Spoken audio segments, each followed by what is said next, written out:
क्या है? सुख, शांति, सत्य। जो एकदम सतही आदमी होता है वो मांगता है, वो सुख के लिए शांति कुर्बान कर देगा। जो युक्त नहीं है, जो आत्मा के निकट ही नहीं आ गया, उसकी स्थिति के विषय में बड़ी गहरी और विस्तृत बात कहने जा रहे हैं कृष्ण आज। पिछले सत्र तक, पिछले श्लोकों तक हमने देखा कि अहम और प्रकृति के संबंध पर प्रकाश डाल रहे थे कि जब तक तो सत्य से दूर है अहम, उसके लिए आवश्यक होगा कि इंद्रिय संयम बरतकर कछुए की तरह अपने आप को विषयों के क्षेत्र से समेट ले। लेकिन अगर यह इंद्रिय संयम बरत लिया और युक्ति हो गई, योग हो गया, तो उसके बाद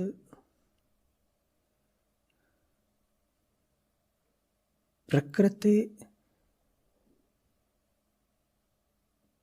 फिर ज्ञानी के, योगी के नृत्य का, खेल का और निष्काम भोग का क्षेत्र बन जाती है।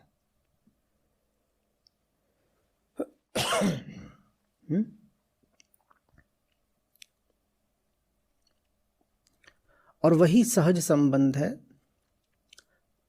अहम में और प्रकृति में।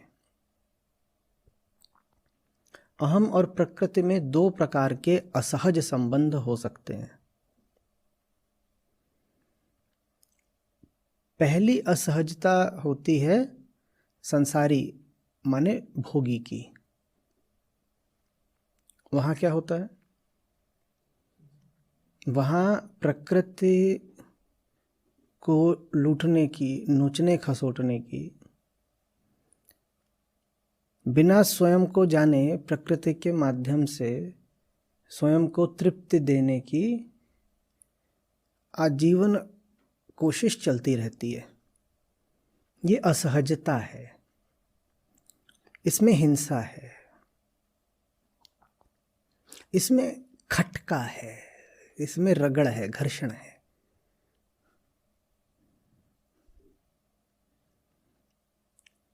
इसमें एक सहज प्रवाह नहीं है, इसमें कामना का धक्का है।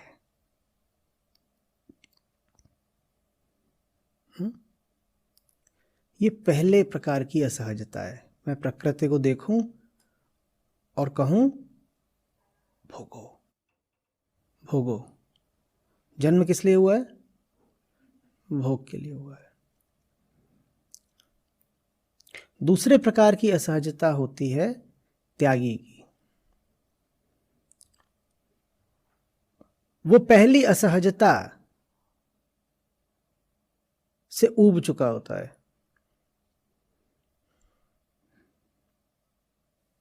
यह पहली असहजता का अंधापन और निस्सारता उसको कुछ दिखने लगते हैं।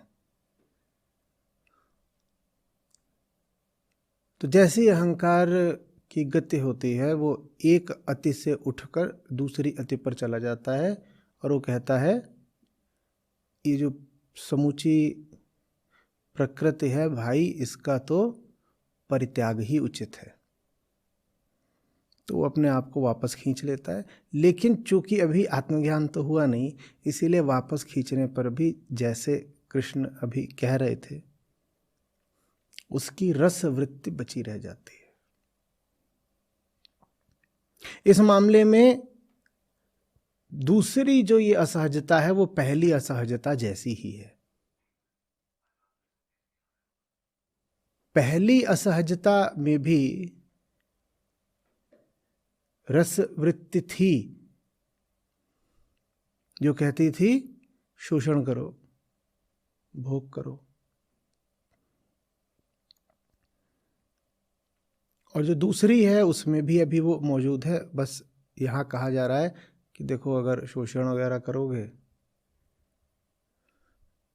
भोगोगे, निकट जाओगे ज़्यादा तो दुख मिलता है, दूर ही आ जाओ, उसमें भलाई है। पहली और दूसरी दोनों ही स्थितियों में साझा ये है कि आत्मज्ञान बिल्कुल नहीं है।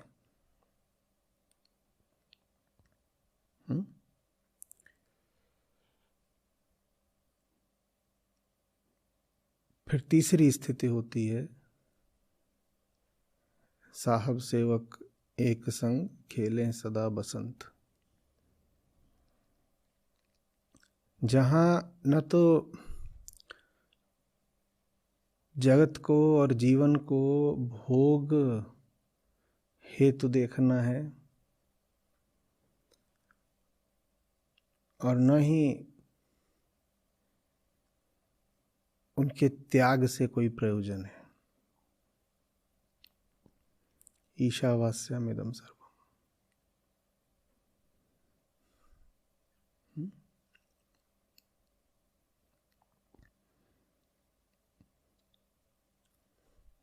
जिस चीज का त्याग करना था उसका कर दिया, अब ये जो सब बाहरी है इसका त्याग करके क्या मिलेगा? जब इससे कोई लोलुपता, कोई आसक्ति ही नहीं रही तो त्याग की बात ही अर्थहीन हो गई।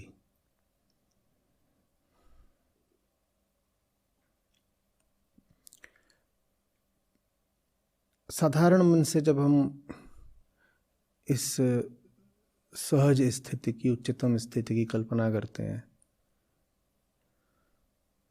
तो ऐसा लगता है जैसे सुखपूर्वक भोग की स्थिति है। ये नहीं,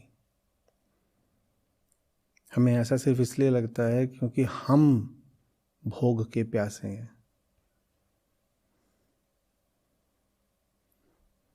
तो जैसे ही कोई बताता है कि एक स्थिति आती है जब भोग का नियंत्रण करने की या त्याग करने की कोई आवश्यकता बचती नहीं, तो हमें लगता है फिर तो उस स्थिति में ज़रूर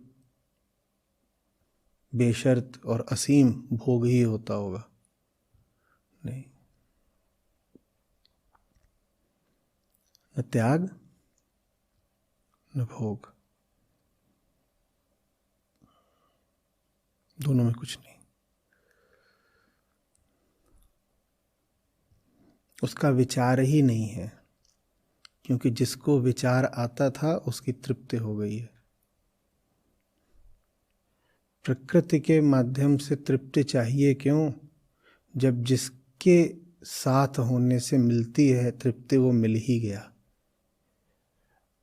अब किसी मध्यस्थ की आवश्यकता क्यों? साध्य मिल गया, अब साधन की आवश्यकता क्यों?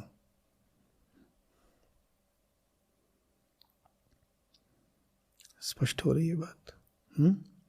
यही जो स्थिति है ये आत्मज्ञान का लक्ष्य है।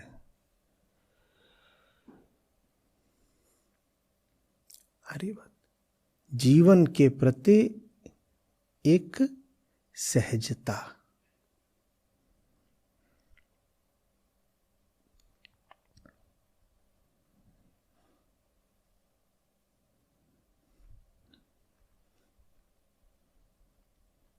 निष्काम भोग।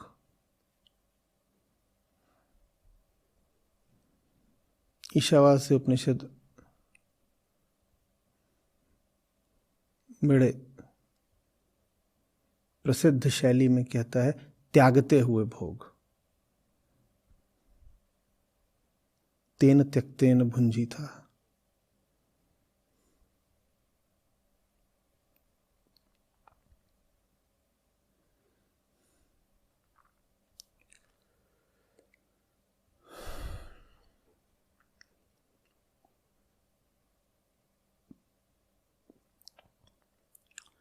फिर आगे बढ़ते हैं।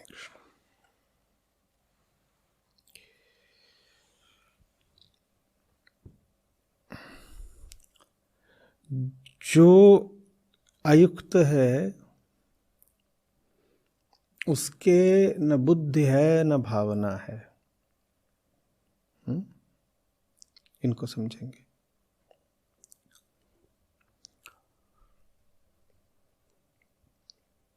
बुद्धि क्या है? प्रकृति को समझने की, समझकर अर्थ देने की चेतना की शक्ति को बुद्धि कहते हैं। ये बुद्धि का अर्थ है, परिभाषा हुई बुद्धि की। बुद्धि क्या है? चेतना है,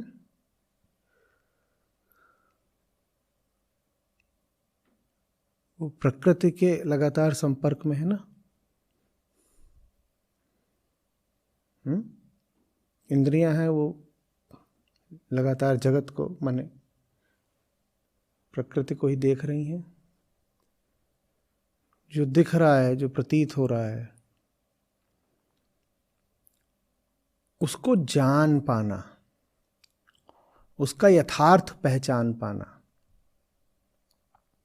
इस शक्ति को कहते हैं बुद्धि। ठीक है। बुद्धि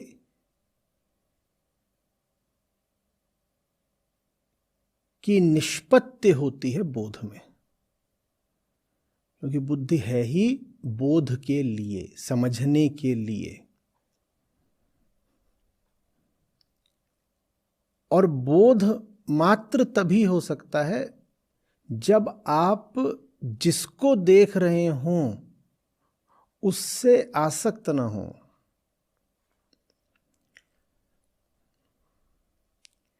अगर आप देखे जा रहे विषय के प्रति निष्काम और अनासक्त नहीं हैं तो बोध नहीं हो सकता। बुद्धि कुछ अर्थ भरेगी दृष्टव्य विषय में, पर वो अर्थ का अनर्थी होगा। क्यों? क्योंकि बुद्धि के पीछे जो बैठा है वो महत्वपूर्ण है, वो बुद्धि का मालिक है। अहम बुद्धि का मालिक है। अहम बुद्धि को बुद्धि की नीयत प्रदान करता है। बुद्धि तो दास है। दास को करना क्या है ये मालिक द्वारा निर्धारित होता है। दास की क्षमता क्या है ये दास के द्वारा निर्धारित हो सकता है, लेकिन उस क्षमता का करेगा क्या दास, ये तो मालिक द्वारा तय होता है ना। और बुद्धि सिर्फ तब है जब वो बोध की दिशा में काम करे। ठीक। लेकिन अगर अहम की नीयत ही आसक्ति की है तो वो बुद्धि को बोध की दिशा जाने की आज्ञा, अनुमति देगा ही नहीं। क्योंकि अहम को क्या होना है? आसक्त। जिससे आसक्त होना है, अगर उसको जान गए, पहचान गए, उसके यथार्थ से परिचय हो गया तो उससे आसक्त हो नहीं सकते। किसी भी विषय से, वस्तु से, दुनिया की किसी भी चीज से आसक्त होने के लिए जरूरी है कि आपको उसके बारे में कुछ गलतफहमी हो, आपको उसका पता ना हो, तभी आप आसक्त हो सकते हैं। आसक्त वरना हो नहीं पाएंगे। आप जिसको भोगना भी चाहते हो,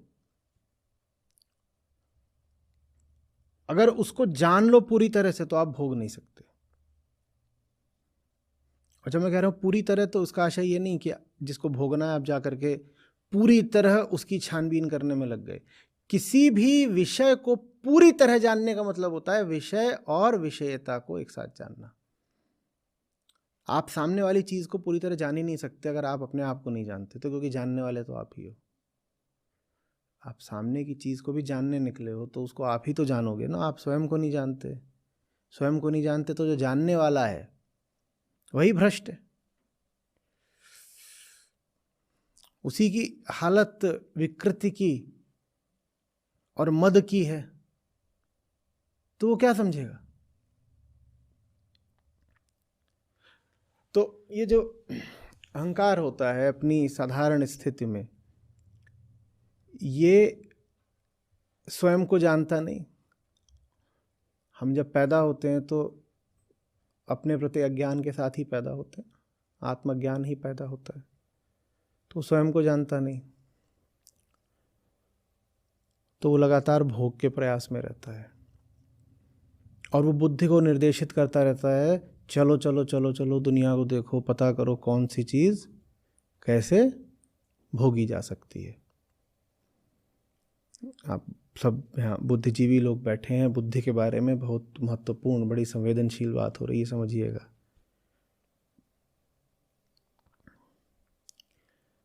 तो बुद्धि का उपयोग क्या होता है? जाओ खोज के लाओ, तरीके निकालो, विधि बताओ कैसे भोगा जाए।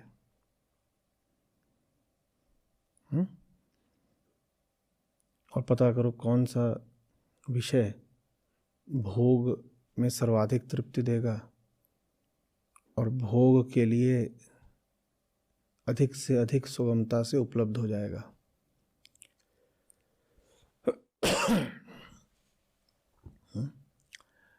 तो बुद्धि को इस प्रकार आदेश दिया जाता है, किसके द्वारा? आत्म अज्ञानी अहम के द्वारा। तो बुद्धि को आदेश ही यही दिया जा रहा है कि बस खोजो कि कौन सी चीज भोग के लिए आसानी से उपलब्ध हो सकती है, और अगर आसानी से उपलब्ध नहीं हो सकती तो किस यत्न, किस युक्ति, किस उपाय के द्वारा उसको हासिल किया जा सकता है। तो आम आदमी जीवन में अपनी बुद्धि का यही इस्तेमाल करता है, वो खूब बुद्धि चलाता है। किस लिए? भोगने के लिए।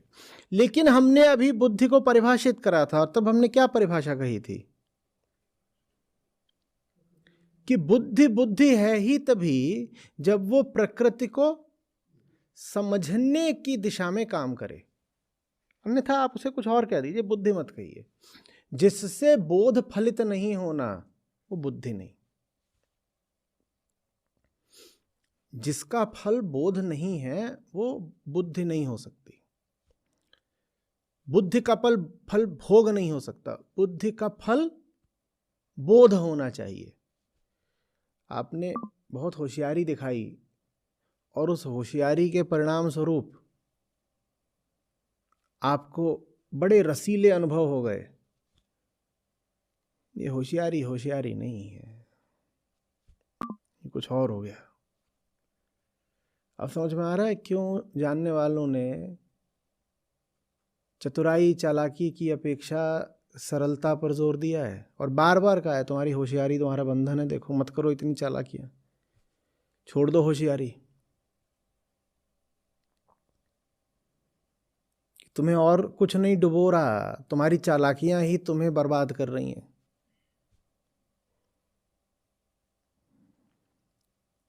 क्योंकि बुद्धि आपको मिली है, और बुद्धि आपको विशिष्ट बनाती है पशुओं से।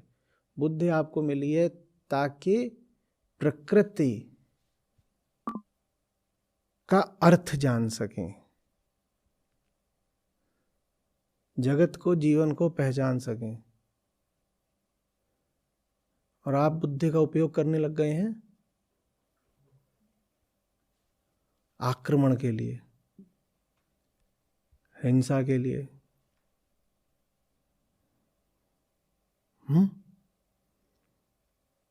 जानने पहचानने की तो बात ही बहुत पीछे रह गई, दूर रह गई।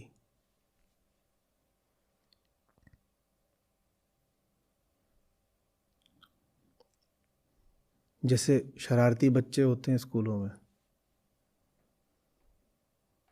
उन्हें फिजिक्स की प्रयोगशाला में लेंस मिल जाता है, तो उसका क्या इस्तेमाल कर डालते हैं? जलाने के लिए।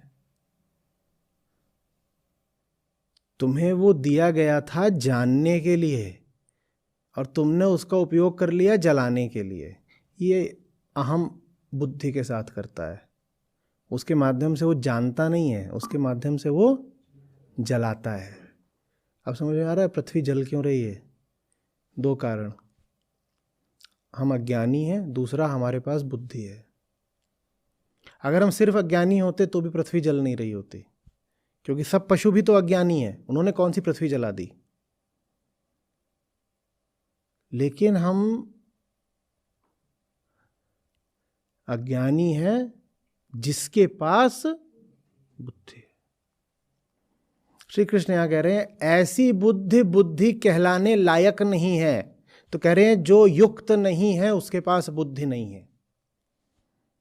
दूसरे अर्थों में जो युक्त नहीं है उसकी बुद्धि बुद्धि कहलाने योग्य नहीं है, क्योंकि बुद्धि बुद्धि मात्र तब है जब वो भोग नहीं, बोलो पूरा करो, बोध की दिशा में जाए।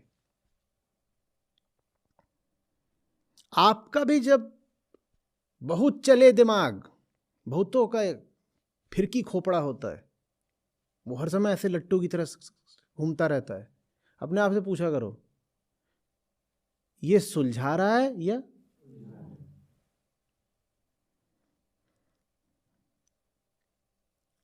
ये पूछते ही मामला सुलझने लगेगा, क्योंकि वो घूमता ही है। क्योंकि उलझने का ही तो मतलब होता है लिप्तता, उलझना ही तो लिप्तता होती है। और लिप्त से क्यों होना है? भोगेगा।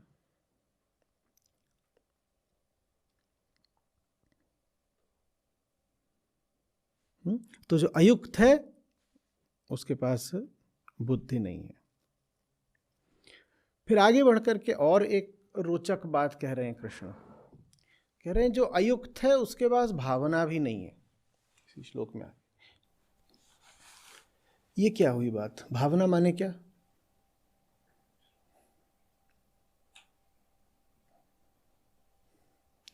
भावना माने वृत्ति की शुद्धता।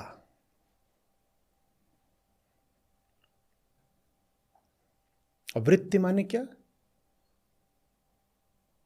परिभाषित करना बहुत जरूरी है। उसके बिना हमारे पास बस धूमिल सी छवियां होती हैं, वेग इंप्रेशंस। लिखिए, भावना माने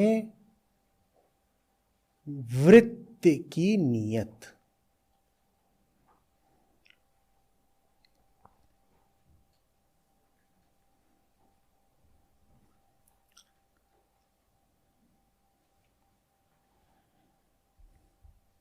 नियत माने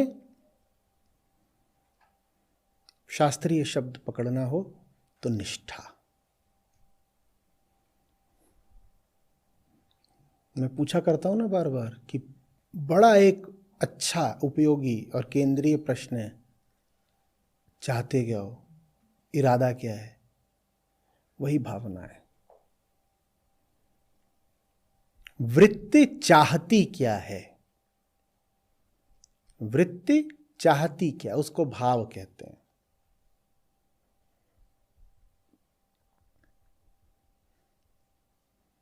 इन दोनों में ज्यादा ताकतवर कौन है और प्राथमिक कौन है? बुद्धि और भाव में भाव। क्योंकि बुद्धि को तो भाव का अनुसरण करना है भाई। जो तुम चाहोगे बुद्धि तुम्हारी उसी अनुसार युक्ति निकालने लगेगी, तर्क निकालने लगेगी, विचार करने लगेगी।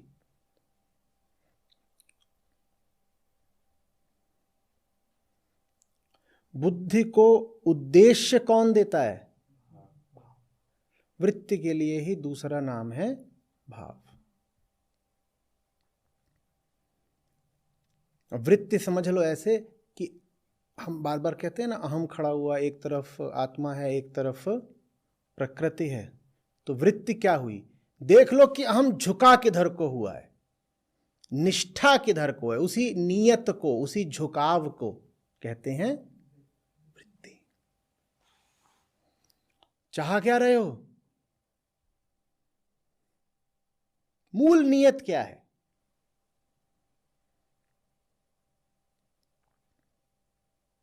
और बाकी सब ऊपरी बातें ठीक कर लो और वृत्ति अशुद्ध रह जाए तो ऊपरी सफाई से कुछ होगा? कुछ होगा? तो जो अयुक्त है, कृष्ण कह रहे हैं, उसकी तो जान लो कि नियत माने इरादा माने निष्ठा ही अशुद्ध है। क्योंकि ठीक वैसे जैसे बुद्धि बुद्धि कहलाने योग्य तब है मात्र जब वो बोध की दिशा जाए, उसी तरीके से वृत्ति वास्तव में वृत्ति कहलाने योग्य सिर्फ तब है जब वो सत्य की दिशा जाए।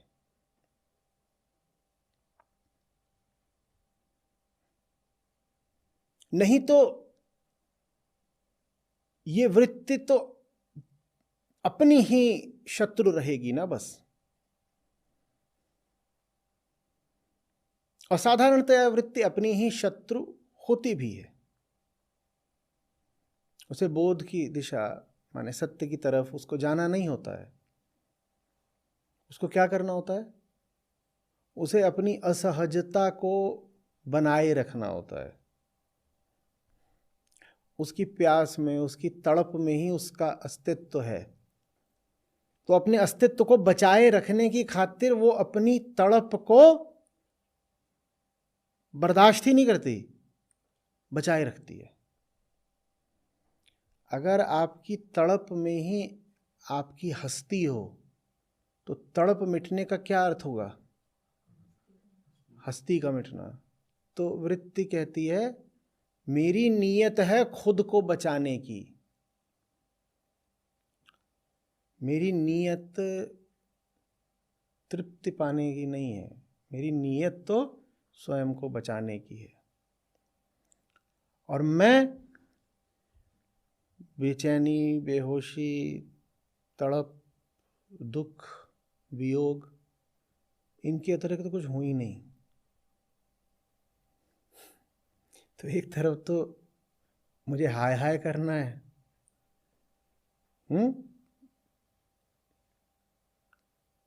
जीवन भर यही कहना है कि कितनी मेरी शोचनीय अवस्था है, और दूसरी तरफ पीछे पीछे छुप छुप के अपनी उस अवस्था को कायम भी रखना है। पीपल ऑफ द लाई एक किताब है स्कॉट पेक की, एम स्कॉट पेक। सबके लिए नहीं है पर बहुत रहस्य की बात उसमें वो जीवंत उदाहरणों से उद्घाटित करते हैं। मनोचिकित्सक थे, तो उसमें उन्होंने तमाम तरह के केसेस का हवाला दिया है जिसमें लोग झूठ की किसी भी इंतहा तक जाते थे अपने आप को बचाए रखने के लिए।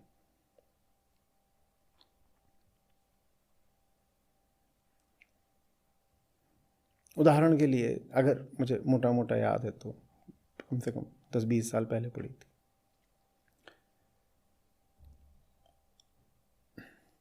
एक माँ है, वो अपने बच्चे को लेकर के आती थी इनके पास, बोलती थी देखिए ये विचित्र तरह का व्यवहार करता है, ठीक से खाता पीता नहीं है, उल्टा पुल्टा करता है, और खेल खेल में ये स्वयं को ही नुकसान पहुंचा लेता है, सेल्फ हार्म करता है।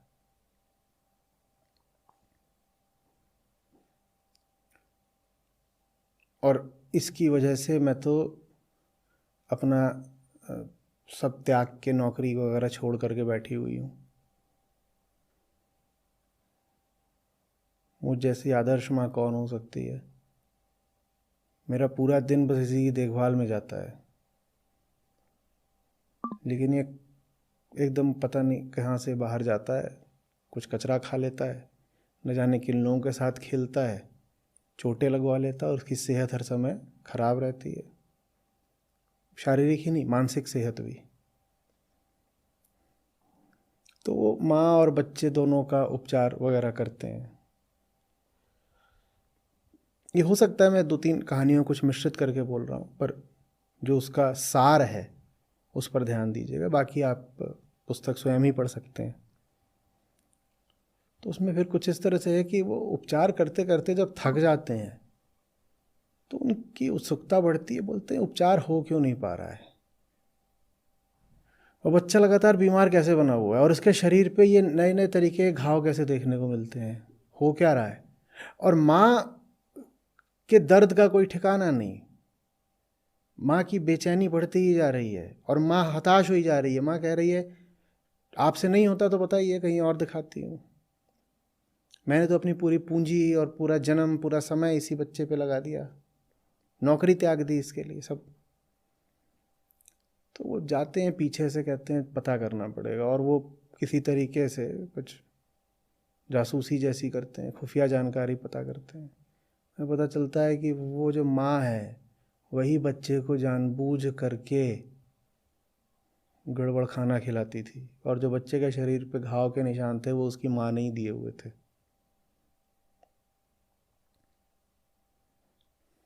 क्योंकि माँ स्वयं मनोरोगी थी, जिसे स्वयं को सिद्ध करना था कि उसका अपना जीवन व्यर्थ निष्प्रयोजन नहीं जा रहा। माँ को स्वयं को ये साबित करना था कि मैं बहुत सम्माननीय हूँ और मेरे सामने कोई बड़ा गहन मसला और बड़ी चुनौती है जिसमें मैं डूबी हुई हूँ, इसीलिए तो मैं बाहर जाकर के काम नहीं कर पाती। और मेरी इज्जत करो, मैं कितनी बड़ी समस्या से जूझ रही हूँ। इसके लिए माँ स्वयं ही उस बच्चे को इस तरह से। अब ये बात आप आमतौर पे किसी से बोलेंगे तो वो विश्वास नहीं करेगा, कहेगा माँ बच्चे में तो ममता का संबंध होता है, माँ क्या बच्चे को स्वयं ही जानबूझ करके नुकसान पहुँचाएगी। वो जो पूरी किताब है वही ऐसे ही उदाहरणों मानने ऐसी केस स्टडीज से भरी हुई है, एक के बाद एक यही है, नाम ही है पीपल ऑफ द लाई।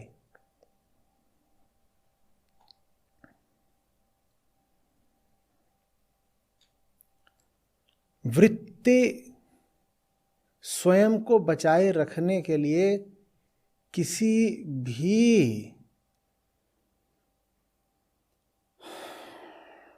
सीमा तक जा सकती है, तो सोचा नहीं जा सकता वो कर सकती है।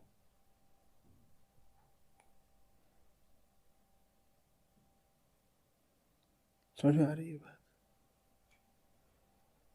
और ऊपर ऊपर से लेगा कि इरादा ठीक है, भीतर ही भीतर जो इरादा होता है बहुत खौफनाक खतरनाक होता है।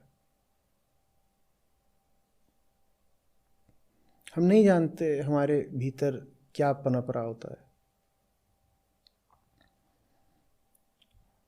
खलील जिब्रान की कहानी है जिसमें एक माँ है, एक बेटी है।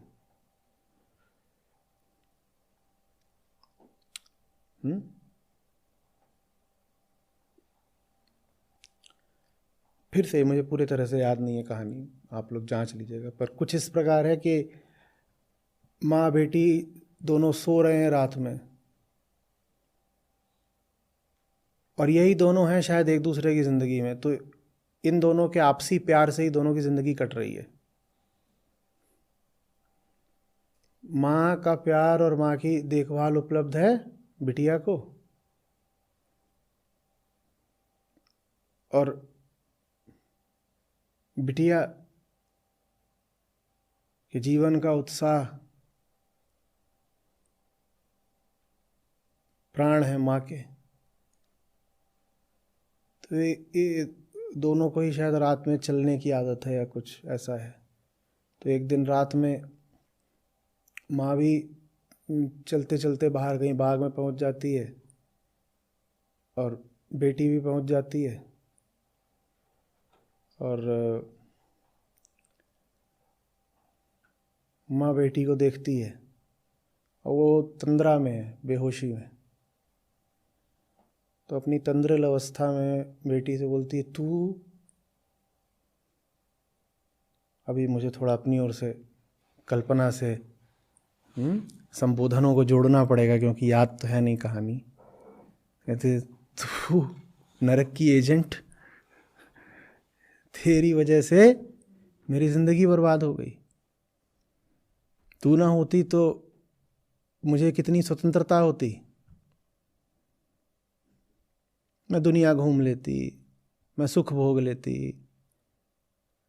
मैं विवाह कर लेती दूसरा। कुछ ऐसे बोला होगा, मैं तो कल्पना से बोल रहा हूँ। और उस वक्त माँ की स्थिति ये है कि जैसे कोई मादा भेड़िया सामने शिकार को देख करके गुर्रा रही हो कि इसको मार ही दूं। और बेटी भी फिर प्रत्युत्तर में कुछ इसी प्रकार के उद्गार व्यक्त करती है, कहती तू बुढ़िया, तेरी वजह से मेरी पूरी जिंदगी बोझिल है, हर समय तेरा ही ख्याल करना पड़ता है, तेरी बीमारियां, तेरा बुढ़ापा, तेरे उल्टे पुल्टे ख्यालात सब सोच के चलना पड़ता है। नहीं तो क्या मैं आसमान में चिड़िया की तरह फुर्र उड़ रही होती। और तभी होता है शायद कि सुबह हो जाती है और सुबह का पक्षी आवाज़ कर देता है, कुछ ऐसा ही है, या मुर्गा बोल देता है, या कुछ होता है, या कोई खटका कर देता है। तो दोनों की जो अचकचा करके तंद्रा टूट जाती है और फिर दोनों गले वगैरह मिलने लगती हैं और कहती हैं, अरे अरे सुबह सुबह यहाँ क्या कर रही हो डार्लिंग, चलो अंदर चलो, ठंड लग जाएगी, और अगर तुम्हें कुछ हो गया तो मैं जीऊँगी कैसे। तो ऊपर ऊपर हम जिनके प्रति प्रेम या सद्भावना भी व्यक्त कर रहे होते हैं, भीतर जो वृत्ति होती है, जिसको यहाँ पर भावना कहा जा रहा है प्रस्तुत श्लोक में, वो बड़ी खतरनाक होती है और उसका हमें पता नहीं होता। आत्मज्ञान यही करता है। हम नहीं जानते कि जो हमारे बहुत निकट हैं, जिनके प्रति हम बार बार दावा करते हैं कि प्रेम का संबंध है, उनसे हमें कितनी शिकायत है। और जब शिकायत होती है तो आप कुछ ना कुछ करके किसी न किसी तरीके से उनको हटाने का या उनके वध का ही इंतज़ाम करते हो, क्योंकि शिकायत तो है ही ना।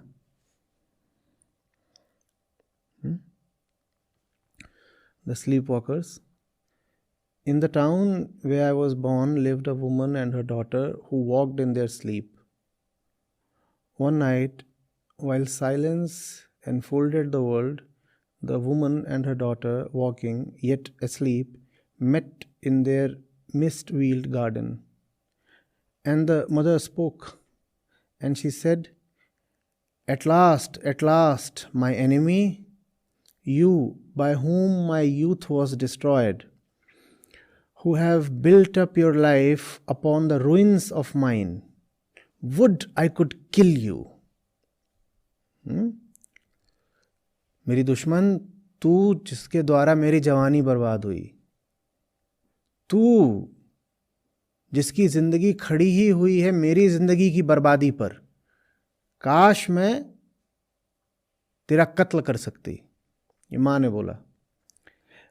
And the daughter spoke, and she said, O hateful woman, selfish and old, who stand between my freer self and me, who would have my life an echo of your own faded life, would you were dead. ओ बूढ़ी, तू जो मेरी जिंदगी और मेरी आज़ादी के बीच में खड़ी हुई है, तू जो मुझे उन्मुक्त जीने नहीं देती और चाहती है कि मेरी जिंदगी तेरी ही फीकी और बेरंग जिंदगी की बस एक प्रतिलिपि बनकर रह जाए। काश कि तू मर जाए। ये माँ बेटी का परस्पर प्रेमपूर्ण आदान प्रदान चल रहा है। At that moment a cock crew, तभी वहां सुबह सुबह हो गई, मुर्गा बोल पड़ा। एंड बोथ विमेन अवोक, और दोनों जग गई। And the mother said gently, is that you darling? And the daughter answered gently, yes dear. ये वो है जो ऊपर ऊपर रहता है, और जो अंदर रहता है वो है जीवन का अंधेरा, दुर्गंधित तहखाना, जिसमें हमारी वृत्ति के हिंसक चमगादड़ छुपे हुए हैं। तो कृष्ण कह रहे हैं बुद्धि बुद्धि तब है जब वो बोध की दिशा हो, और वृत्ति वृत्ति तब है जब वो मुक्ति की दिशा हो। ये परिभाषा स्पष्ट होनी चाहिए। बुद्धि अगर बोध की दिशा नहीं जा रही तो उसको बुद्धि बोलिए ही मत, कुछ और बोल दीजिए ना। बुद्धि अगर बोध की दिशा नहीं जा रही तो कुछ और बोल दो, ये मत कहो कि, माने बुद्धिमान शब्द का प्रयोग बहुत समझ के करना चाहिए। सिर्फ इसलिए कि किसी का आईक्यू अच्छा है वो बुद्धिमान नहीं हो गया। समझ आ रही बात? तो दुनिया के हिसाब से बुद्धिमान हो गए आप अगर आपको आईक्यू टेस्ट दिया जाता है घंटे भर का, और आपने उसको बढ़िया से कर दिया और आपका आ गया 110, 120, 135, तो आप कहलाते हो बुद्धिमान कहलाते हो। गीता की परिभाषा दूसरी है। गीता की परिभाषा है आप बुद्धिमान तब हो जब आपकी बुद्धि बोध की तरफ प्रयासरत हो लगातार, अन्यथा आप बुद्धिमान नहीं हो। ठीक है। और वृत्ति को भी यही कहा है कि वृत्ति की सार्थकता तभी है जब वो झुकी हुई हो, उसका इरादा, उसकी निष्ठा हो मुक्ति के प्रति। मुक्ति की जगह अगर उसका झुकाव है प्रकृति के प्रति तो फिर व्यर्थ है, निरर्थक है और लानत है ऐसी वृत्ति पर। तो श्री कृष्ण कह रहे जो युक्त नहीं है उसके पास न बुद्धि है न भावना है। स्पष्ट हो गया क्यों कह रहे हैं कि न बुद्धि है न भावना है? बुद्धि कहीं चली तो जाती नहीं, पर बुद्धि अपना सार्थक उपयोग नहीं पाती। इसी तरीके से अगर कोई युक्त नहीं है तो वृत्ति कहीं चली नहीं गई है, पर वृत्ति ऐसी दिशा में काम कर रही है जो उसको ही अपूर्ण रखेगा। वृत्ति क्या चाहती है? वृत्ति स्वयं भी क्या चाहती है? अपनी तृप्ति ही तो चाहती है ना। वृत्ति क्या चाहती है? अपनी तृप्ति। पर अगर वो झुकी नहीं है आत्मा की तरफ, अगर मुक्ति के प्रति उसकी निष्ठा नहीं है, तो क्या उसको वो चीज मिलेगी जो स्वयं ही चाहती है? वृत्ति ही चाहती है अपने लिए, वो मिल नहीं सकती ना। जैसे वृत्ति अपना साधारण कामकाज करती है उसमें उसको वो चीज मिलेगी ही नहीं, वो स्वयं जिसके लिए प्यासी है। तो फिर श्री कृष्ण कह रहे हैं ऐसी वृत्ति को वृत्ति भी मत बोलो, उसके लिए कुछ और नाम तुम खोज लेना। समझ में आ रही है बात? क्योंकि वो जो वृत्ति है वो वास्तव में मुक्ति की वृत्ति है, मुक्ति की वृत्ति, लेकिन अंधी, आत्म अज्ञान में मदमस्त, बेहोश, जिसको मैं कहा करता हूं कि चाहिए पानी और पिया मिट्टी का तेल।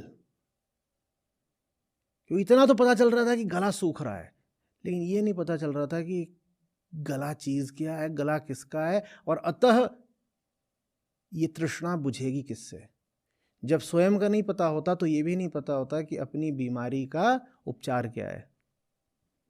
आत्म अज्ञान की अवस्था में आदमी ऐसे काम करता है जो उसके अज्ञान और उसकी बीमारी को और गहरा देते हैं।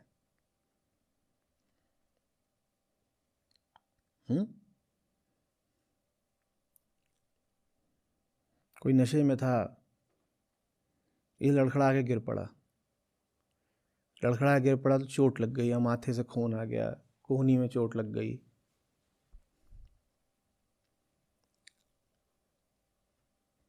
बोला उपचार करेंगे, चलो बाहर चलते हैं डॉक्टर के पास। 2 किलोमीटर दूर था उसका क्लिनिक। उस 2 किलोमीटर में क्या कर लिए, 50 जगह और फूट गए।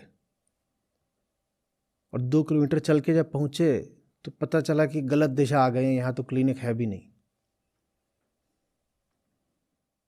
उपचार करने की नीयत तो है, पर परिणाम क्या मिला? क्या परिणाम मिला कि जो हालत थी उपचार से पहले, उपचार के प्रयत्न के बाद वो हालत और खराब हो गई। ये अज्ञानी को दंड मिलता है। तू अपना चिकित्सक आप बनेगा, क्योंकि तू अपने आप को जानता नहीं ना। जो स्वयं को नहीं जानता वो अपने आप को लेकर के बड़े मुगालते में रहता है। उसकी बड़ी अपनी स्वर्णिम आत्मछवि होती है, आत्ममुग्ध रहता है वो। मैं ये कर दूंगा, मैं वो कर दूंगा।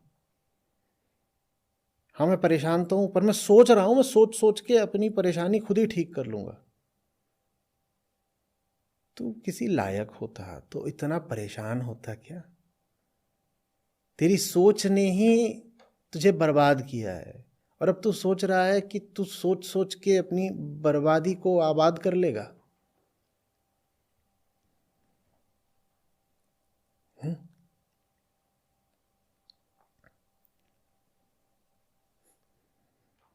कि जैसे कोई पागल कहे कि मैं थोड़ा अपने लिए कुछ दवाइयों का प्रबंध कर रहा हूं, सर कुछ चकराता है।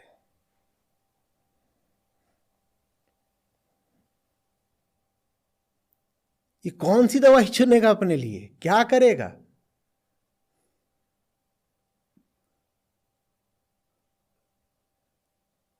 कीटनाशक की दुकान में जाकर के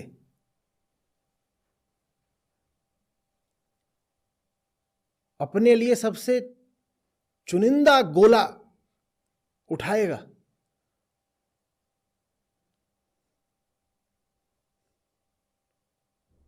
ऐसा जहर जिससे चूहा क्या घड़ियाल मर जाता हो।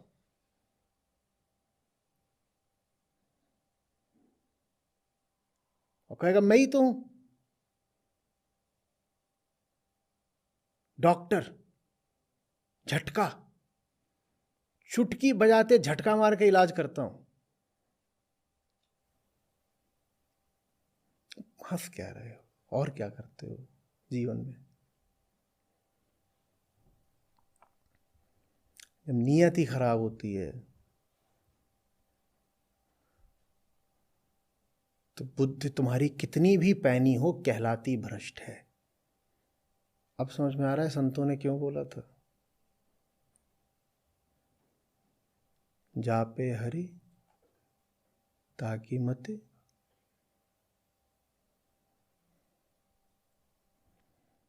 ऐसा नहीं कि उसकी बुद्धि कुंद हो गई, पैनापन चला गया, पैनापन नहीं चला गया, नीयत खराब हो गई। सारा खेल नीयत का है।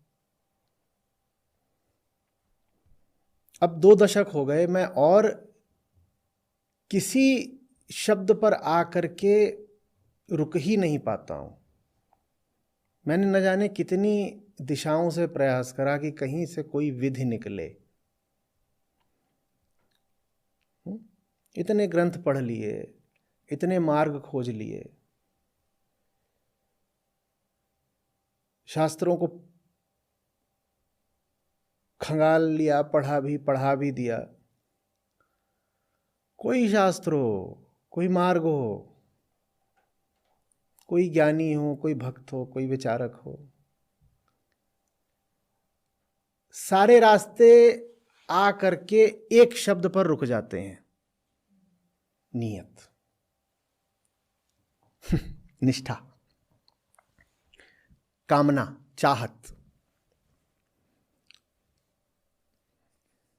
और वहां पर वो जो जगह है, वहां पर एक शिक्षक के नाते मेरे लिए बड़ी बेबसी है, और एक यात्री, एक साधक के नाते आपके लिए बड़ी छूट है, क्योंकि वहाँ पे कुछ नहीं करना। बात अगर नियत की है तो बस आपको सही चुनाव करना है। और मेरे लिए बेबसी इसलिए है क्योंकि वो चुनाव आपको करना है, मैं उसमें कुछ नहीं कर सकता। आप अगर नहीं चुन रहे हो तो मैं बस ऐसे खड़ा देख सकता हूँ, तो क्या करोगे? वो चुन ही नहीं रहा है, मैं क्या कर सकता हूँ? तो मैं नाच गा करके आपको थोड़ा मनोरंजन दे सकता हूँ, लुभा सकता हूँ, ललचा सकता हूँ, उदाहरण दे सकता हूँ, चुटकुले सुना सकता हूँ, डांट डपट सकता हूँ, गलत नियत का परिणाम बता करके आपको थोड़ा डरा सकता हूँ, सब कुछ। लेकिन वो जो चुनाव करना है वो मैं नहीं कर सकता, मेरे लिए विवशता हो जाती है। और ये बात ऐसा नहीं कि मात्र ज्ञान मार्ग की है।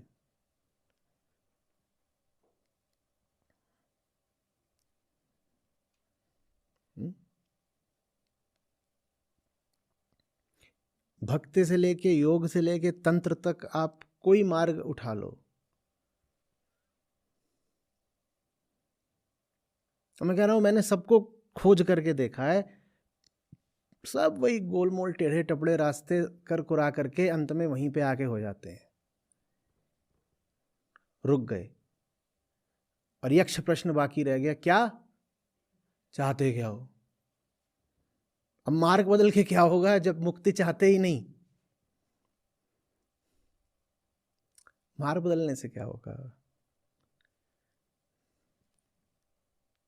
और उसमें भी कुछ ये नहीं कि भारतीय, मैं शास्त्रों की और मार्गों की बात कर रहा हूँ। अब बाहर चले जाओ,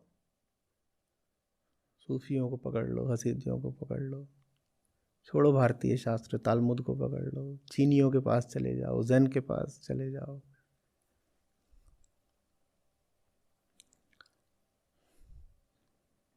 वहां भी जाकर के जो आखिरी दरवाजा है वो आपसे यही पूछेगा, नियत क्या है?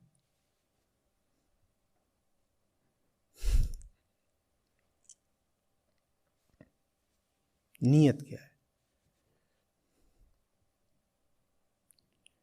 समझ में आ रही बात? कुछ और आपको न समझ में आता हो, नियत की शुद्धता हो, बात बनने की ज्यादा संभावना है।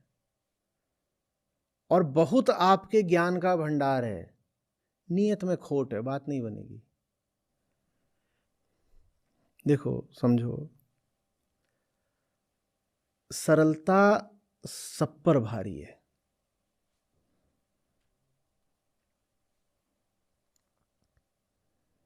जिसको आप बहुत साधारण भाषा में कहोगे ना, दिल की सफाई, उससे बड़ी कोई चीज नहीं होती।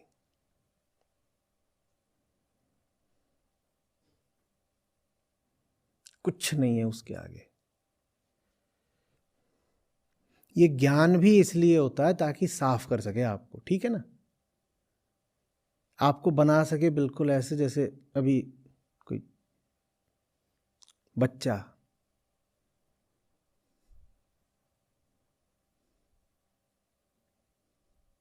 आप ऐसे हथेली पे बैठा ले खरगोश को, वो आपको देख रहा है। आपको खरगोश से बड़ा खरगोश होना है, आपको बच्चे से छोटा बच्चा होना है। आपकी हथेली पे खरगोश है और आप उसको देख रहे हैं, आप ज्यादा समझदार निकल गए तो खरगोश जीत गया।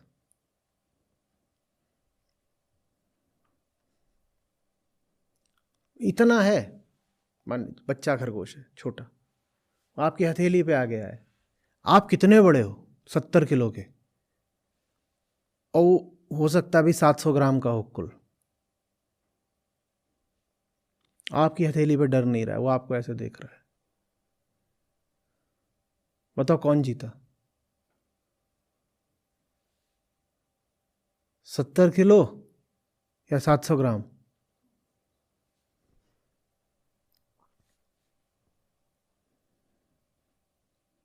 जैसे वो आपसे डर नहीं रहा है और आपसे वो कुछ चाहता भी नहीं है। तर्क मत करना।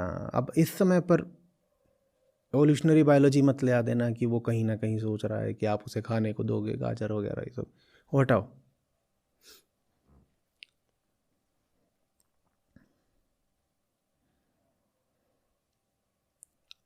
जिसके पास वो निष्कपटता आ गई, वो एक क्षण में उसका काम होता है। थोड़ा मन दर्पण कहलाए।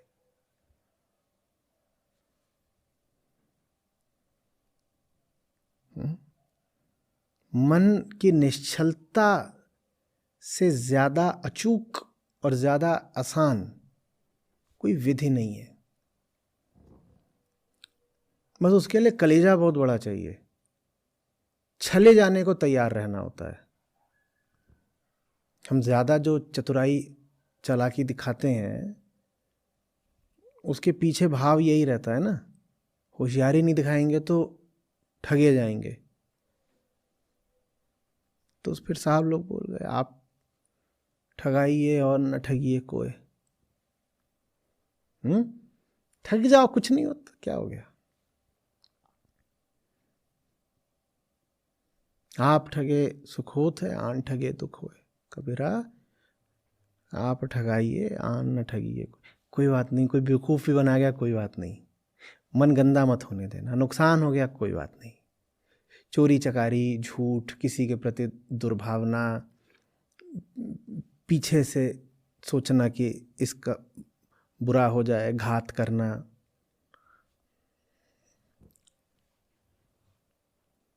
कि गीता बौद्धिकता की और दर्शन की इतनी ऊंचाइयों पर जाती है और महाराज आपने कुल मिला करके ये बात कर दी कि ये इस पर आकर के रुकती है बात कि मन साफ होना चाहिए। अब देखो बात तो यही है।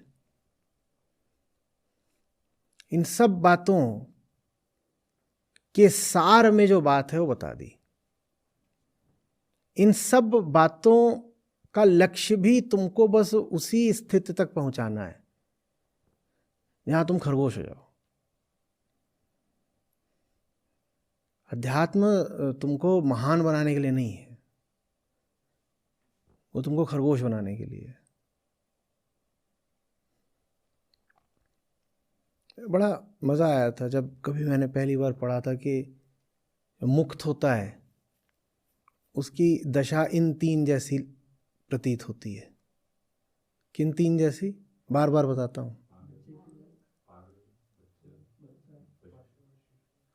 पागल, बालक और पशु। तो अध्यात्म इसलिए कि इन तीनों जैसी तुम्हारी हालत नजर आया करे संसारियों को। कोई सचमुच थोड़ी विक्षिप्त हो,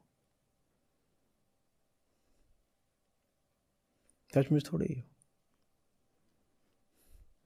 और अभी अगर दुनिया तुम्हें देख के कह रही है देखिए इन्होंने बहुत अध्ययन इत्यादि करा है, बड़े ज्ञानी हैं, साधक हैं, योगी हैं, कितनी समझदारी आ गई इनमें, कूट कूट के समझदारी भरी है। उन्होंने जैसे ही कहा तुमने 4 तड़ से श्लोक और मार दिए, तो अभी बहुत दूर हो।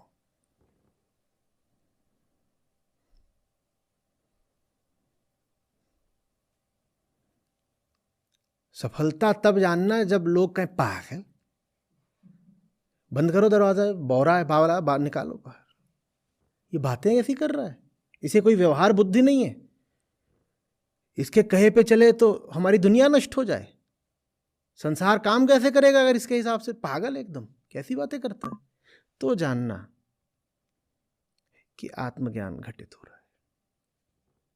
ये ज्ञानी है। जो पागल जैसा ना दिखे वो ज्ञानी कहां से? जो ज्ञानी जैसा ना दिखे वही ससुरा पागल है। लाउत्जू बोलते जो ज्ञानी ज्ञानी दिखे वो है पागल, और जो पागल दिख रहा हो उसको जानना कि वो है। अब इस बात को उल्टा मत लगा लेना। बोलते ही मैं डर जाता हूं कि इसका परिणाम क्या होगा, पता नहीं कहां जाके तर्क लगाओ। पागल खाने पहुंच जाओ, बोलो यही दुनिया का आश्रम है सबसे बड़ा, सारे ज्ञानी यही हैं।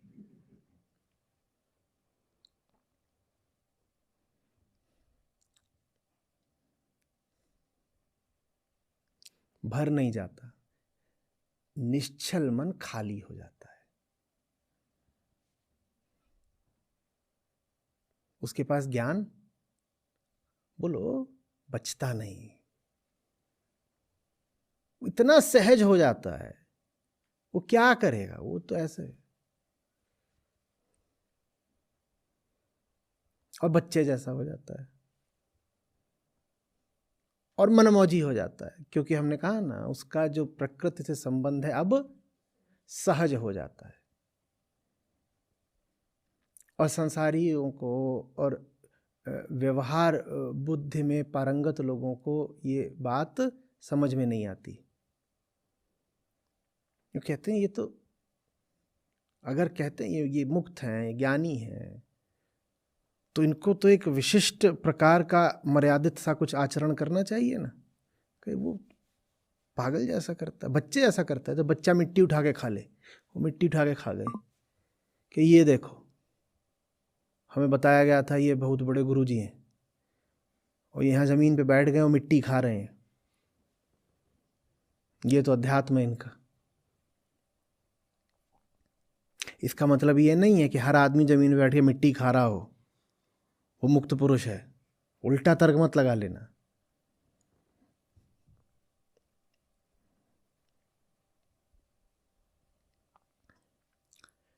आ रही बात समझ में? और आपको कोई क्या विधि देगा? वृत्ति ही है उलझने की, और अगर वृत्ति उलझने की ही है, आप चाह ही रहे हो उलझे रहना, तो दुनिया की कौन सी ताकत आपको सुलझा सकती है?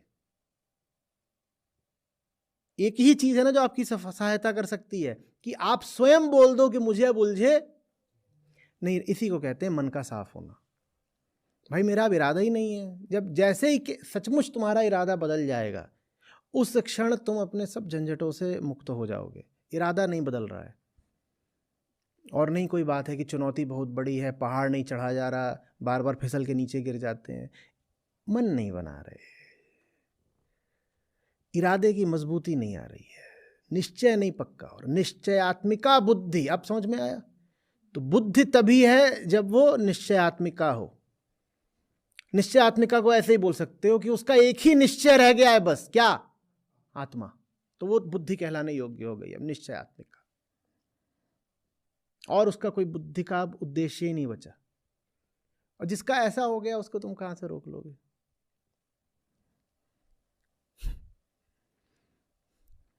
वेदांत बहुत ज्यादा आपको आत्मबल देता है,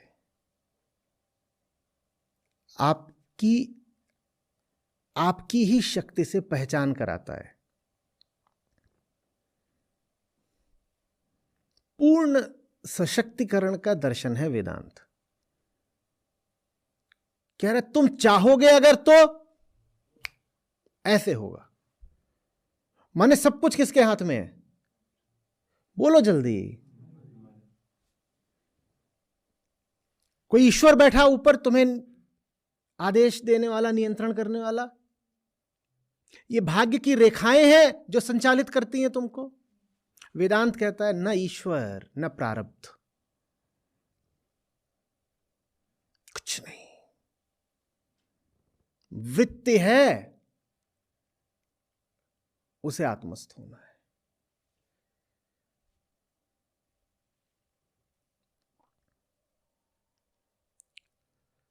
न विवशता न संयोग,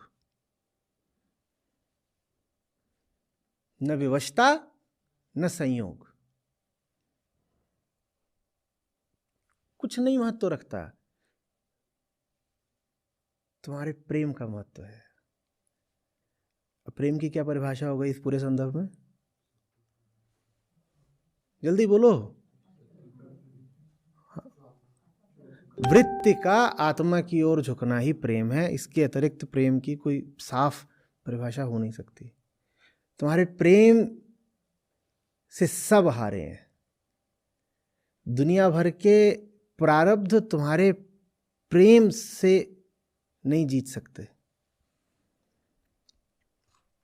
यहां तक कि तुम्हारा प्रेम मृत्यु को भी हरा दे, तुम्हारा प्रेम प्रकृति को जीत लाए। प्रेम इतनी बड़ी बात है।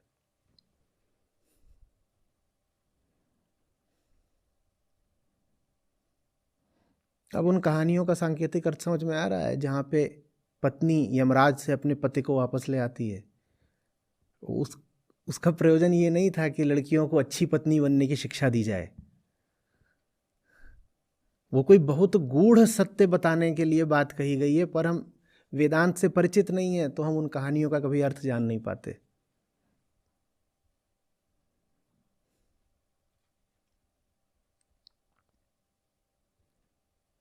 सत्यनारायण की कथा सुनी होगी, घरों में होती है, नहीं सुनी?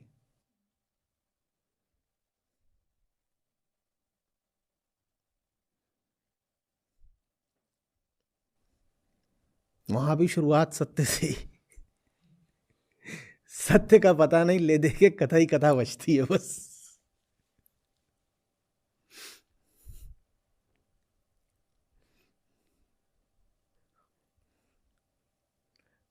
कुछ जम रही है बात, समझ में आ रही है?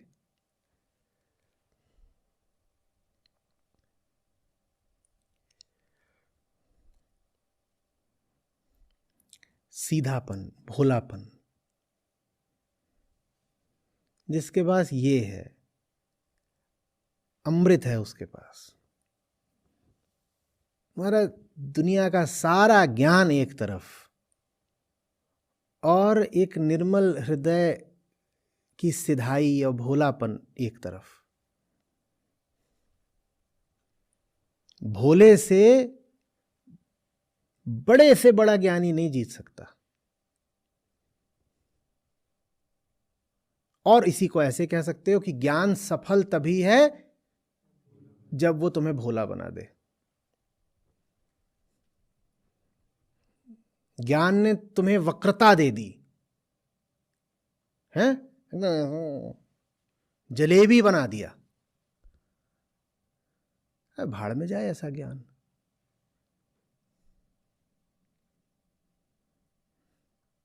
ज्ञानी को टेढ़ा टपरा नहीं होना होता, और ना ज्ञानी को गोल गोल होना होता है। कैसा होता है ज्ञानी? बच्चे की तरह सीधा, कि तुमने उठाया और उसको तुम्हारा मुंह नहीं पसंद आया, आप बीती बता रहा हूं, तो सीधे दाढ़ी खींचता है कि ले गोद में लो तुम। वो मेरी गोद में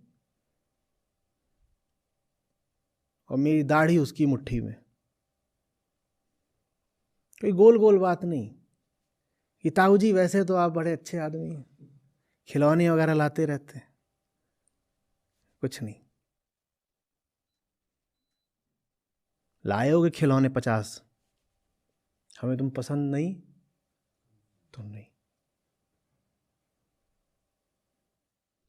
नहीं पसंद तो प्रकृति की चीज है खिलौने। तुम हमको प्रकृति दिखा के लुभाओगे? जानते नहीं हम कौन है? कौन है हम? अरे हम भोले बाबा हैं। ये दुनिया के खिलौने दिखा करके तुम हमें लुभाओगे?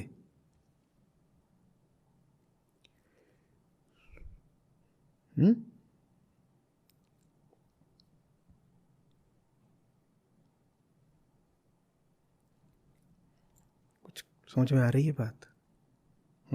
भावना, भावना, उसको इमोशन मत मान लेना।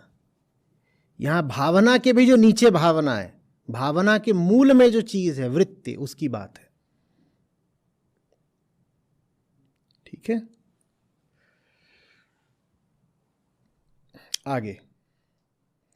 और जिसके भावना नहीं है उसको शांति नहीं है, और जिसको शांति नहीं है उसको सुख कहाँ है? जिसके भावना नहीं है उसको शांति नहीं, इसके शांति नहीं उसको सुख कहाँ है। अब ये गहरी बात है, अच्छे से समझिएगा। 3 है, सुख, शांति, सत्य। क्या है? सुख, शांति, सत्य। जो एकदम सतही आदमी होता है वो मांगता है, वो सुख के लिए शांति कुर्बान कर देगा। आम आदमी यही करता है। भले ही पता हो कि ये जो तुम सुख लेने जा रहे हो इससे शांति मिट जाएगी, जीवन में, मन में, घर में अशांति, उपद्रव फैल जाएगा, तो भी वो एक सतही और तात्कालिक सुख का लोभ संवरण कर नहीं पाता। देखा है ऐसा होता है कि नहीं देखा है? कि आधे घंटे के सुख के लिए 24 घंटे की अशांति स्वीकार कर ली। देखा ये? तो सबसे सतही बात होती है सुख। जो व्यक्ति उससे थोड़ा आगे बढ़ता है, जिसकी जिंदगी में थोड़ी गहराई आती है, जो थोड़ा बोध कह लो या निष्कपट होता है, समझ में आता है, वो कहता है भाई देखो, सुख एक प्रकार की उत्तेजना है और उसके परिणाम घातक होते हैं। हमने देख लिया, सुख के पीछे दुख आता है और सुख दुख दोनों उत्तेजनाएं होती हैं जो अशांत करती हैं। हमें तो शांति चाहिए। जो सुख की अपेक्षा शांति मांगने लगे, जानना कि वो थोड़ा वयस्क हो रहा है, उसके आंतरिक जीवन में थोड़ी प्रौढ़ता आ रही है। इसीलिए आप ये भी देखते हो कि जवान लोग, अभी कोई 20-25 साल वाला होगा, वो मांग रहा होगा, और वही जब 45-50 का हो जाता है तो क्या मांगना शुरू कर देता है? शांति। होता है ना? ये थोड़ी उसकी चेतना में प्रौढ़ता आई है। जरूरी नहीं है उम्र के साथ आ ही जाए, उदाहरण दे रहा हूं बस। लेकिन कोई बिरला होता है जो शांति से भी ज्यादा सम्मान देता है सत्य को। कोई बहुत परेशान हो, उसको आप सत्य दोगे वो लेगा नहीं, वो कहेगा सत्य नहीं चाहिए, शांति चाहिए। अब देखो कहाँ होता है, लोग संसार के पास जाते हैं सुख के लिए और अध्यात्म के पास आते हैं शांति के लिए। सत्य के लिए कोई कहीं नहीं जाता। सत्य बेचारा उपेक्षित पड़ा है।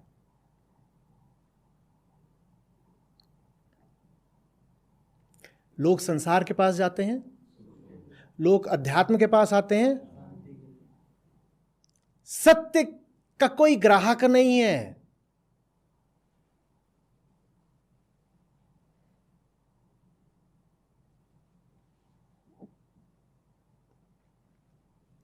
सत्य वैसे जैसे हीरा, संतों का क्या बोलते हैं कि हीरा पड़ा वो दुनिया जामे डोल। बोलो बोलो बोलो।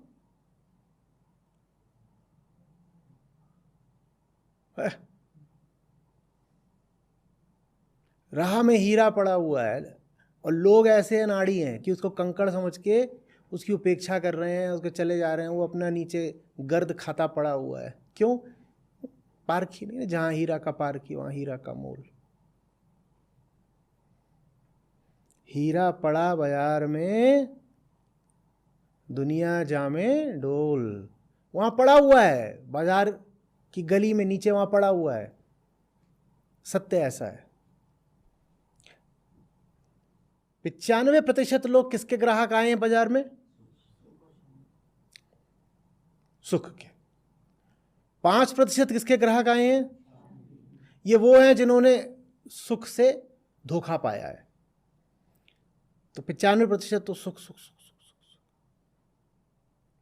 फिर सुख से सफलता मिली तो 5% बोले शांति शांति शांति। सत्य नहीं चाहिए।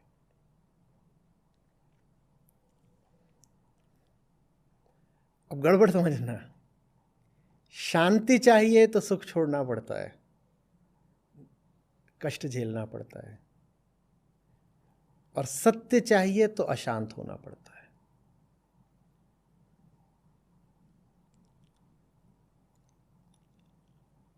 हमने उच्चतम का संबंध भी शांति से जोड़ लिया है। नहीं, उच्चतम का संबंध शांति से नहीं है। उच्चतम की राह में तो बहुत संभावना है बहुत अशांति हो।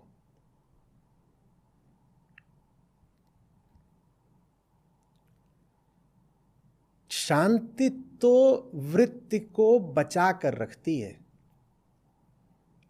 मिटाती नहीं है, बस उसका ज्वर शीतल कर देती है। जैसे किसी तपते व्यक्ति के माथे पर तुम आइस पैक रख दो, लगा हुआ है उसको वायरस। उसको कौन सा वायरस लगा है? अज्ञान का। और तुमने उसके माथे पर बर्फ की पट्टी रख दी है, तो बुखार तो उतर जाता है, ज्वर शीतल हो जाता है, पर वो विगत ज्वर नहीं होगा। 2 घंटे बाद बुखार फिर उठेगा। तो अध्यात्म आपको शांति देने के लिए नहीं है। जो सच्चा प्रेमी होता है वो शांति नहीं मांगता। क्या मांगता है? और सत्य के रास्ते में बहुत संभावना होती है कि जो थोड़ी बहुत शांति थी भी वो भी छिन जाएगी। कोई बात नहीं, जो चीज चाहिए वो शांति से ऊपर की है। उसके लिए अगर शांति की बलि देनी पड़ी, दे देंगे। सुख तो आखिरी नहीं ही है, बोलो, शांति भी आखिरी नहीं है। शांति के लिए सुख की बलि देना सम्यक है, और सत्य के लिए शांति की।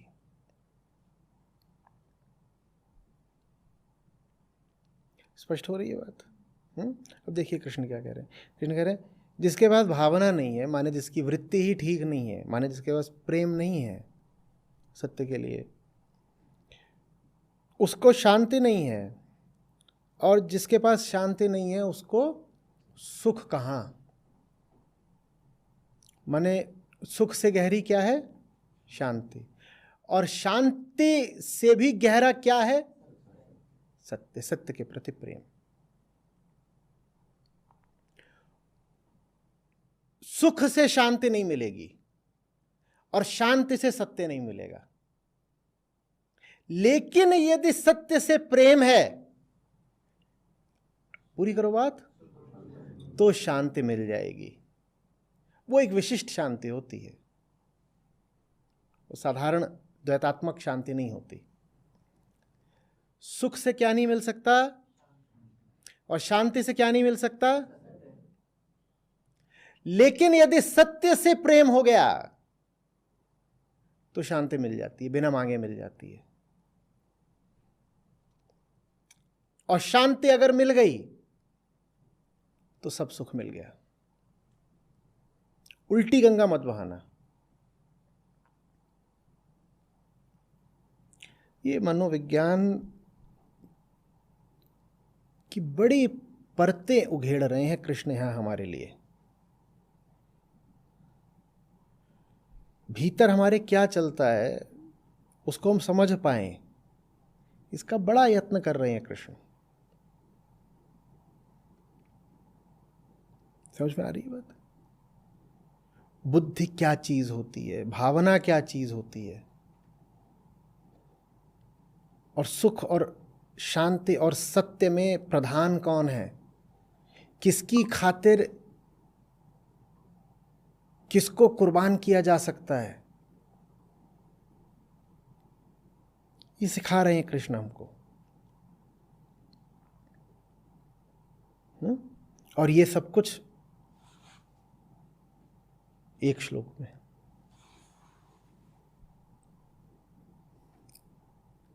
स्पष्ट हो रही है बात कुछ?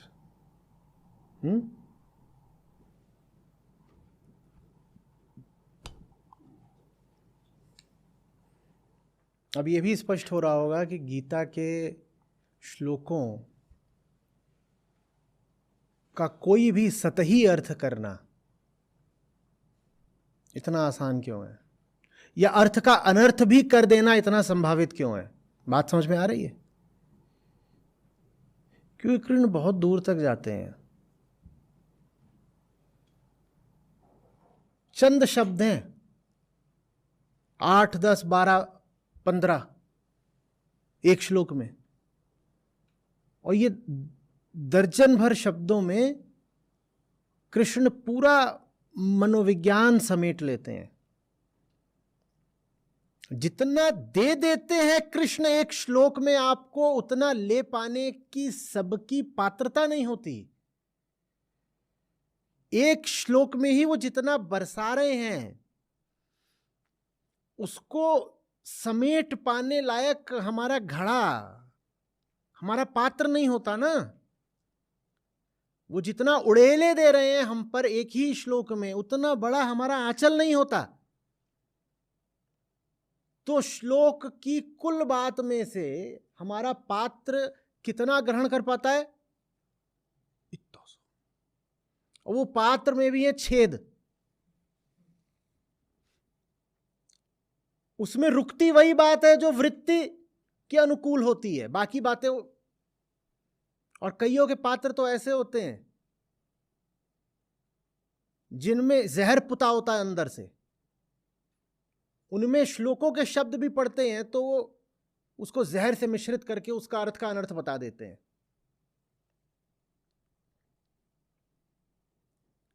लेकिन लगता सबको यही है कि हमने श्लोक का तो अर्थ कर लिया। बहुत संभावना है कि हम जो अर्थ कर रहे हैं वो अपूर्ण हो। संभावना छोड़िए, निश्चित जानिए कि जो बात आज हमने करी है वो अपूर्ण है।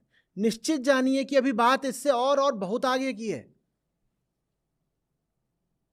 और मुझे तो बड़ा अनुग्रह रहेगा अगर अगले वर्ष मैं पुनः इन्हीं श्लोकों पर वापस आऊं और कहूं कि पहले जो मैंने बात बोली थी वो एकदम ही बच्चों वाली थी। अरे अभी तो अनंत गहराई के अन्वेषण की शुरुआत भी नहीं कर पाया। ये क्या मैंने बोला, हटाओ इसको। समझ में आ रही बात? कभी रुकनी नहीं चाहिए गीता आपके लिए। बात बहुत दूर की है, उसको पाना है तो फिर अपनी योग्यता को बढ़ाना है। इतनी बड़ी बात है, उसको कैसे घर ले जाओगे? पीजी के तुम्हारे कमरे में जंबो जेट लैंड कैसे कराओगे? कैसे?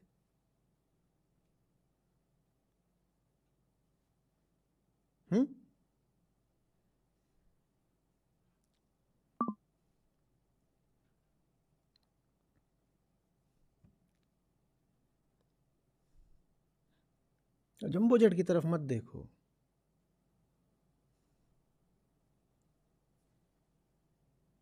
अपना फार्म हाउस तैयार करो।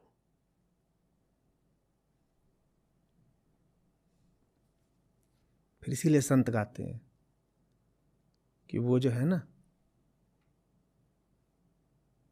जिससे जी लग गया है मेरा, बड़ा तुनक मिजाज है, उसको साफ आसन न मिले तो बैठता नहीं, उसको प्रेम में जरा सी कमी मिले तो आता नहीं।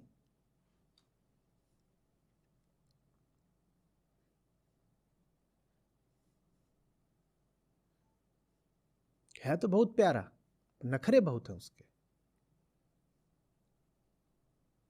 जरा सी कमी कर दो तो दूर खड़ा होकर मुस्कुराता रहता है।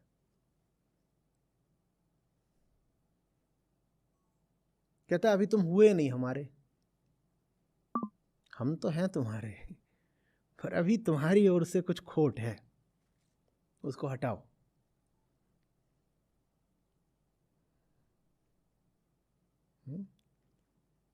तो गीता भी आपकी तभी हो पाएगी जब आप अपनी खोट पहले हटाएंगे। और खोट हटाने के लिए गीता के पास जाना पड़ेगा बार बार। तो क्या बात हुई? बात ये हुई कि जितनी खोटे हैं उन सब के साथ ही, उनको लिए लिए ही बार बार आओ गीता जी के पास और कह दो हम करें क्या। ऐसे ही हमारी दुर्बुद्धि है, ऐसे ही हमारी भ्रष्ट वृत्ति है। अब यही है तो यही लिए लिए आपके पास आ रहे हैं, हम बैठ गए हैं। अब माता अब सफाई कर दो। बच्चा क्या करता, अब कीचड़ में सना हुआ है, सफाई भी तो मम्मी ही करेगी। अब वो कहे कि नहीं चाटा मारेगी, इस मारे इसके पास नहीं जाऊंगा, तो फिर तो सफाई भी कभी नहीं होगी। आते रहो, बार बार आते रहो, बार बार आते रहो।